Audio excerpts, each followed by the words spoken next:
Welcome to LexTalks Legal Topics Simplified. Yeah. We break down complex legal topics into bite-sized pieces. Perfect for you law students out there. Today, Yeah. we're doing a deep dive into the Water Prevention and Control of Pollution Act of 1974. Perfect. Specifically, we're going to be focusing on the composition and functions of the central and state pollution control boards Okay. and how they work to prevent and control water pollution in India. Great topic. So, That's very important. yeah, you might want to take notes on this one because this is packed with some serious info. Yeah, it's a fascinating piece of legislation, I think. Yeah. And understanding it, I think, is really crucial for anybody who's interested in environmental law. Absolutely. Okay, so first things first. Yeah. Why does this act even exist? What's the big deal with keeping our water clean? Well, I mean, clean water is fundamental to life, right? Right. I mean, we need it for drinking. We need it for agriculture. I mean, we need it for industry. I mean, practically everything. And so the act recognizes this, and it really aims to safeguard our water resources from pollution to make sure that it is usable and safe Right. for generations to come. So it's not just about avoiding a couple of dirty rivers out there. No. It's really about protecting public health, Absolutely. the economy, and the environment as a whole. It takes a very proactive approach to doing that. Yeah. So it sets standards and regulations to try to prevent pollution at the source rather than just reacting to, environmental disasters after they've happened. I see. Okay, so now this act creates two key players here. Yes. We have the Central Pollution Control Board, or CPCB. Yes. And then we have the State Pollution Control Boards, or the SPCBs. What's the difference between the two? Sure. Are they like rivals, or do they work together? It's much more of a collaborative relationship. Okay. So think of the CPCB as the national strategist. They provide guidance and they set standards for the entire country. Okay. And they also advise the government on policy matters. They conduct research, and they can even help to resolve disputes between states. Okay. Now, the state pollution control boards, or the SPCBs as we call them, are more like the boots on the ground. Okay. So they're the enforcers within their specific states Gotcha. or jurisdictions. So the CPCB is kind of like the brains of the operation, That's a good way to put it. and the SPCBs are like the muscles, I like that. That's a good analogy. making sure that everything happens. Okay, Really, so both are crucial Yeah. to the act being implemented effectively.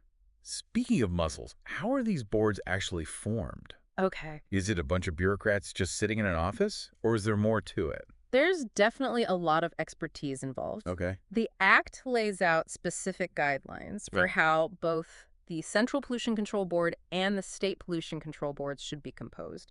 And it's designed to ensure that there's a balanced mix of perspectives and knowledge.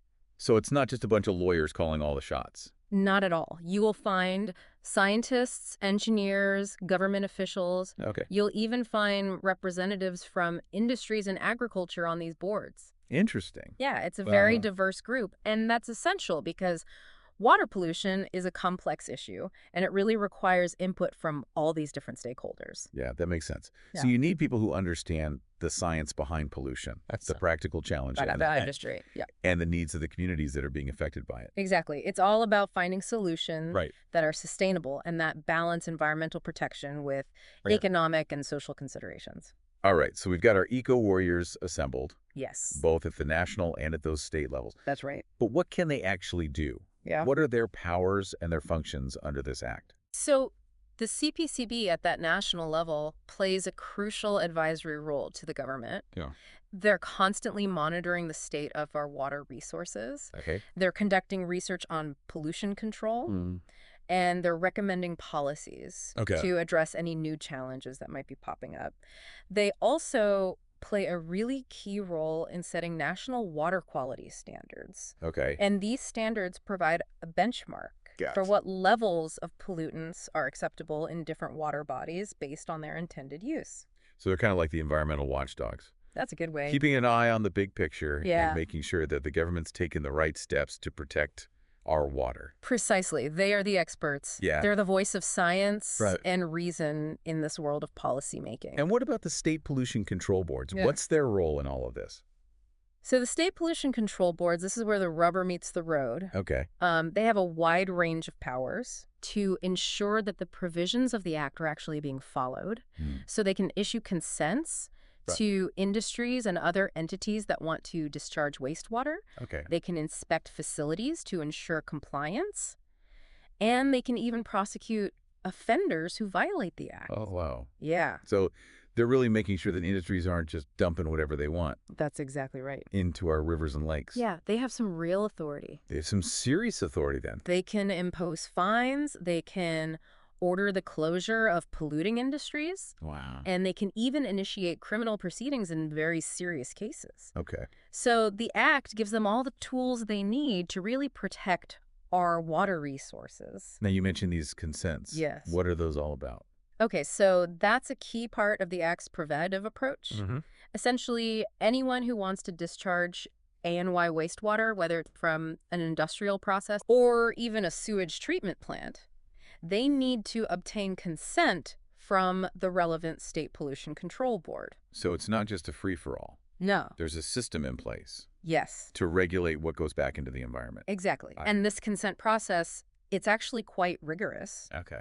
The state pollution control boards evaluate each application very carefully. Mm-hmm. They take into account the nature of the effluent, the capacity of the receiving water body, and the applicant's proposed treatment methods. Wow. And based on all of that, they can impose specific conditions, they can require the use of certain technologies, and they can even set limits on the volume and concentration of pollutants that are allowed in the discharge. It's not just a rubber stamp. No. They're really scrutinizing these applications to make sure that they're minimizing the impact on our water. And if somebody violates the conditions of their consent, Yeah. that's when those enforcement powers that we were talking about earlier come into play. Right. The State Pollution Control Board can take swift action to rectify the situation and to hold that polluter accountable. That makes sense. It's like a system of checks and balances to make sure that everybody's playing by the rules. That's right. And protecting our shared water resources. It recognizes that clean water is a collective responsibility. Yeah. And that these boards, they are the guardians who are tasked with upholding that responsibility. Now, before we get into the specifics of how this act prevents and controls pollution, I'm a little bit curious about something. Okay. You mentioned that the Central Pollution Control Board Yes. can help resolve disputes between states. Mm-hmm. What kind of disputes usually come up? Are we talking about like water wars? It's not quite as dramatic as water wars, but disputes do arise from time to time. So imagine a river that flows through multiple states. Mm-hmm. What happens if an industry in one state is polluting the river? Right. And that pollution is affecting the water quality downstream in another state. Yeah, that definitely leads to some tension. Exactly. Yeah. Or you might have disagreements about the allocation of water resources, especially during times of scarcity. Right. And so in those cases, the CPCB will step in to mediate these disputes, Okay. using its expertise and its authority to try to find solutions that are fair and equitable for everybody involved. So they're like the referees of the water world, I like that. making sure that everybody's playing fair That's right. and protecting this precious resource. The CPCB plays a crucial role in maintaining harmony and cooperation between states Yeah. when it comes to managing water and controlling pollution. It's really amazing how much thought went into creating this system, It is. with all these different bodies working together at different levels to achieve this one common goal: Yeah. clean water for everybody. It really is a testament to the importance that India places on environmental protection. Absolutely. Okay, so we've covered who and why Yes. for the Water Act. Yeah. Now let's get into the nitty-gritty of how it actually prevents and controls pollution.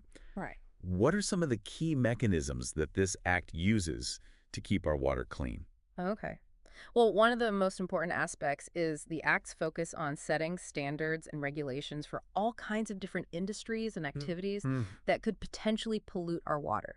So it's all about establishing clear guidelines and limits to minimize the impact on the environment. So it's not just about telling people don't pollute. It's about providing that framework, Exactly. that roadmap That's a great way. for responsible water usage That's a great way to put it. and management. Yeah. And these standards aren't just arbitrary. Okay. They're based on scientific research. Mm-hmm. They take into consideration the specific characteristics of different water bodies Okay. and the potential impact of all these different pollutants that are out there. This is fascinating stuff. Yeah. I'm starting to see how this act really goes deep into the science Yeah, and the practicalities it does. of protecting our water resources. It does, and we're just getting started. Great. We'll be diving into some specific examples of these standards and regulations, Okay. exploring how they work in practice, Yeah. and discussing how the Act empowers those pollution control boards Yes. to ensure that they're being followed. This is what I love about LexTalks. Me too. We don't just scratch the surface. We go deep. We really delve into those details. Yes. I'm really excited to learn more. Yeah, this is really just the tip of the iceberg. Okay. There's so much more to discover about this Water Act and how it shapes our relationship with this absolutely essential resource, Absolutely. water. Welcome back to LexTalks. All right, so... Before the break, we were talking about the why and the who of this act. But now let's really zoom in on that how, the specific mechanisms that it uses to keep our water clean. Yeah, you mentioned these standards and regulations that the Act sets for industries. Right. What do those actually look like? Okay. Can you give us some concrete examples? Sure. Let's take the example of a textile factory. Okay. So they use a lot of water for dyeing and processing fabrics, right? Right. And their wastewater can contain harmful dyes and chemicals. Yeah. So the Act actually sets limits on the concentration of these pollutants that can be discharged into a river or a lake. So it's not just a blanket ban on discharging wastewater? No, not at all. Okay. The Act recognizes that some level of discharge is unavoidable. Right. It's all about minimizing the impact on water quality Okay. and ensuring that that receiving water body can actually handle that effluent without being seriously harmed. So it's about striking that balance between allowing industries to operate, but also protecting the environment. Precisely. And to meet these standards, industries often have to invest in wastewater treatment technologies. Okay. So think of it as adding filters and other processes to remove or to neutralize those harmful pollutants before the wastewater is released. So the Act is actually kind of driving innovation in the field of environmental technology. That is one of its key strengths. Wow. By setting these standards, the Act encourages industries to adopt those cleaner practices and technologies, which ultimately benefits everybody. Now, you mentioned that the SPCBs can inspect facilities to make sure that they're complying with these standards. You can. What does that actually look like in practice? Okay. Are they like environmental detectives sneaking around with magnifying glasses? Well, maybe not magnifying glasses. Okay. But they definitely have some investigative powers. Okay. They can enter any industrial premises, collect water samples, and analyze them to see if that effluent meets the standards. So they're not just taking the industry's word for it. No. They're actually going out there. They're going on. Verifying. They're verifying. That's right. Right. And if they find violations, they have a whole range of options. They can issue notices to the industries requiring them to take corrective action. Yeah. They can impose fines. Mm-hmm. And in really serious cases, they can even order the closure of a facility. Wow. If the pollution is really severe or if it's persistent. That's some serious authority. They do. It sounds like the Act really gives them the teeth. It does. To enforce these regulations. It does. And it's not just about punishing polluters. Okay. The state pollution control boards also play a really important role in educating industries. Okay. About best practices, giving them guidance on pollution control technologies and working with them to find solutions that are both environmentally sound and economically viable. So it's not just this adversarial relationship. It's really about working together. It's a collaborative approach. To protect our water resources. Exactly. The ultimate goal is to achieve compliance and ensure those rivers, our lakes, and that groundwater remains clean and healthy for everybody. All right, let's talk about another really important aspect of this act, the consent process. Okay. You mentioned this earlier. Yeah. But can you delve a little deeper into how that works? Sure. So remember, anyone who wants to discharge wastewater needs to get that consent from the State Pollution Control Board. And this consent isn't just a formality. It's a really detailed process that involves evaluating that proposed discharge, assessing its potential impact on the receiving water body, and setting very specific conditions to minimize any pollution. So they're getting a permit to discharge, but with a lot of strings attached. That's a great way to put it. Okay. And these consents aren't granted indefinitely. Okay. They have to be renewed periodically. Okay. Which allows the state pollution control boards to go back and review those conditions. Gotcha. Assess compliance and make any adjustments that might be needed. So it's like a regular checkup for the health of our water. Exactly. The Act recognizes that environmental conditions change, technologies evolve. So this system of renewal ensures that there's this ongoing monitoring and adaptability. Now, what happens if an industry disagrees with the decision that's made by the SPCB? Okay. Let's say they're denied consent or they feel like the conditions that are imposed are just too strict. Yeah. Do they just have to accept it? No. The Act actually has a built-in system for appeals and revisions. Okay. So any person or entity that is aggrieved by a decision of a state pollution control board, they can appeal that to a higher authority. Ah, so there's a legal process. There is. In place to ensure fairness Yes. and due process. That's a great way. Precisely. Okay. So this appellate authority reviews the case. They hear arguments from both sides, and they can either uphold, modify, or even overturn that original decision. So it's not a dictatorship. Yeah. There is some room for debate. Debate and review. That's right. And even beyond that, right? The state government itself has the power to revise certain orders that are made by the State Pollution Control Board. So there are really multiple layers of oversight. There are. To prevent those arbitrary decisions. Yes. And make sure that justice is served. Yes. Both for the environment. Absolutely. And for those involved in these often complex situations. That's a great way to put it. The Act strives to be both protective and fair.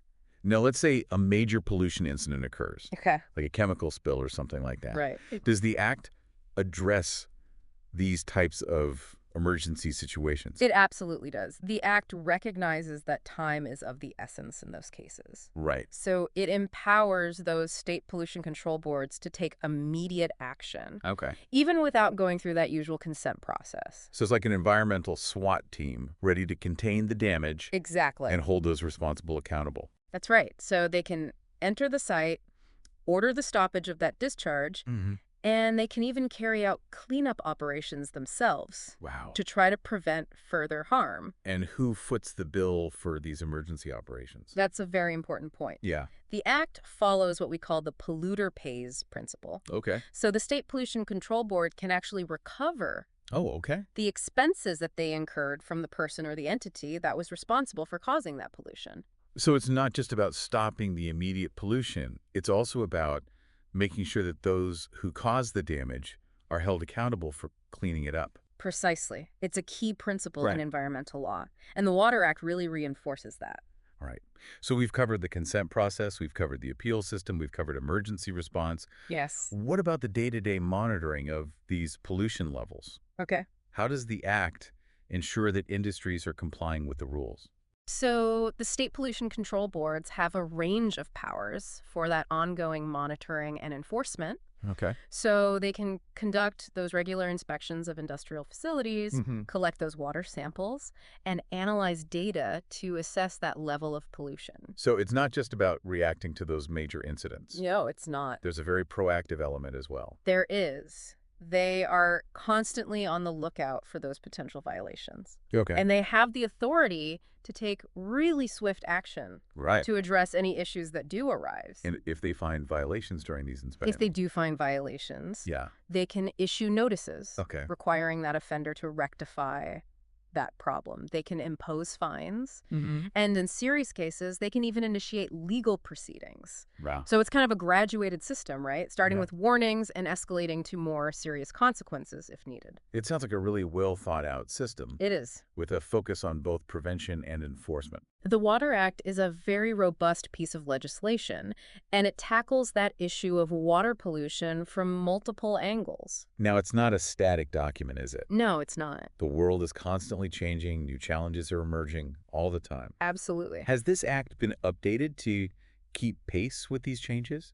Yes. There have been several amendments to the Water Act since its inception, aimed at strengthening its provisions, addressing emerging challenges, and improving enforcement. So it's a living, breathing piece of legislation. Exactly. For instance, one significant amendment was increasing the penalties for violations, Okay. which reflects that growing seriousness with Yeah. which water pollution is viewed. Making sure that those fines really sting. Indeed. Other amendments have focused on promoting cleaner technologies, strengthening the role of the pollution control boards, and addressing specific issues like groundwater pollution, Okay. which wasn't explicitly covered in Right. the original act. So the act is constantly evolving Yes, to meet the needs of a changing world. that's right. And it's crucial that that process of review and amendment continues to ensure that the act remains relevant and effective in protecting our precious water resources. This has been incredibly informative. I'm starting to really appreciate the complexity of this Water Act This is and all those different mechanisms that it uses to prevent and control pollution. But there's one more thing I'm a little bit curious about. Okay. You mentioned earlier that the Act allows for the creation of joint boards. Yes. What are those all about? Those interstate collaborations. Yeah. They're really fascinating examples of how the act promotes cooperation between states Okay. to tackle pollution on a much larger scale. Because pollution doesn't respect those state boundaries. It does not. Yeah. A river might flow through multiple states, Right. or an industrial area might be located near a state border. Mm-hmm. And in those cases, a coordinated approach is really essential. Yeah. So these joint boards, are they like super-powered versions of the SPCBs? You could say that. Okay. They have essentially the same powers and functions Okay. as a state pollution control board, but their jurisdiction extends across those multiple states. Gotcha. Okay, I'm really intrigued by these joint boards. Yes. I'd love to dive into how they work Okay. and maybe what kind of challenges they face. Sure. After a quick break. I'm happy to unpack those details for you. These joint boards really are a testament to the Act's adaptability and its recognition that those collaborative solutions are often the most effective when it comes to environmental protection. All right, so we're back and we're ready to tackle these joint boards. It's not every day you hear about different states teaming up to fight pollution. It really is a unique aspect of the Act, isn't it? It is. Shows how forward-thinking it was, recognizing that these environmental challenges, well, they don't really care about those political boundaries. Exactly. So how do these joint boards actually come about? Do the states just have like a friendly handshake and agree to work together? It's a bit more formal than a handshake. Okay. But you're right, the spirit of cooperation is definitely there. The Act provides a legal framework for establishing these joint boards. Essentially, 2 or more states, or even the central government and a union territory, they can come together, they can enter into an agreement to create this joint board. So there's a written agreement? Yes. A sort of environmental pact between the parties involved? Exactly. And these agreements, they're quite detailed. Okay. They lay out the specific powers and responsibilities of the joint board, you know, the geographical area it covers, how it's going to be composed, even how those costs of its operations are going to be shared between everybody. So it's not just this vague promise to cooperate. Right. There's a clear structure, a set of rules that everybody agrees to. Absolutely. It's about ensuring clarity, accountability, and a shared commitment to actually tackling that pollution problem. Now, you mentioned the composition of these joint boards. Yes. Who actually sits on them? So it's a diverse group, much like those state boards. Okay. You'll have representatives from each of those participating states or union territories, usually government officials with expertise in those environmental matters. And then you'll also have members representing different interests like industries, agriculture, local communities. So it's not just a bunch of bureaucrats in a room making decisions. That's right. They're actually getting input from those people who are affected by this pollution. That's really crucial because these joint boards are dealing with some really complex issues. Right. It requires that balanced perspective. You have to think about the environmental impact. Of course. But also those economic and social implications of any decisions they make. Now, you said these joint boards have essentially the same powers as a state board. Yes. But their jurisdiction kind of extends across multiple states. That's right. Can you give us maybe some examples of how they use these powers in practice? Sure. Imagine a river that's flowing through 2 states. Okay. And industries in both states are contributing to its pollution. Right. Now, a joint board could be established to oversee that entire stretch of the river. Okay. They can set uniform standards for effluent discharge. Right. conduct inspections, ensure compliance in both states. That makes sense. You wouldn't want one state to have stricter regulations than the other because that could just shift the problem downstream. Exactly. A joint board ensures that consistent approach to that pollution control, regardless of where that political boundary might be. Right. They can coordinate monitoring efforts, share data, and develop those regional strategies for addressing that pollution. Wow. It sounds like these joint boards are a really powerful tool for tackling these tricky interstate pollution issues. They are. Yeah. They really embody the spirit of what we call cooperative federalism, where different levels of government are actually working together to solve those common problems. Now let's talk about accountability for a second. Okay. We've discussed how the state boards are accountable to their state governments. Yes. And the CPCB is accountable to the central government. Yes. But who's keeping an eye on these joint boards? Right. They answer to multiple states. It seems like it could get a little messy. It can be a little complex, but the agreement that established these joint boards will usually address that. Okay. Typically, the participating states or union territories have their own mechanisms for oversight. Things like regular reporting requirements, All right. joint meetings to review the board's activities. So it's a shared responsibility Yes. with each participating entity having a voice. That's right. And remember, the Act itself provides a framework for challenging decisions made by those joint boards. Okay. So if somebody feels that the board isn't acting appropriately, they can always go through those legal channels. That's reassuring. Ah. It sounds like the Act has really thought through all these potential complexities of these interstate collaborations. It really has. The Water Act is a remarkably comprehensive piece of legislation. It is. It addresses not just the technical aspects of pollution control, but also those legal and administrative structures that are needed to make it work. Well, we've covered a lot of ground today. Yeah. We've explored the purpose of the Water Act, the roles of those central and state pollution control boards, the different mechanisms for preventing and controlling pollution, and even these fascinating joint boards that tackle these interstate issues. Yes. It's been a real deep dive. It has. And hopefully you now have a better understanding of this really crucial legislation and how important a role it plays in protecting one of our most precious resources. Absolutely. Water. This act isn't just about legalese and regulations. It's really about safeguarding public health, Absolutely. preserving ecosystems, and ensuring that future generations have access to clean water. Well said. The Water Act really is a testament to India's commitment to sustainable development, recognizing that economic progress must go hand in hand with environmental protection. Thanks for joining us at LexTalks. Subscribe for more.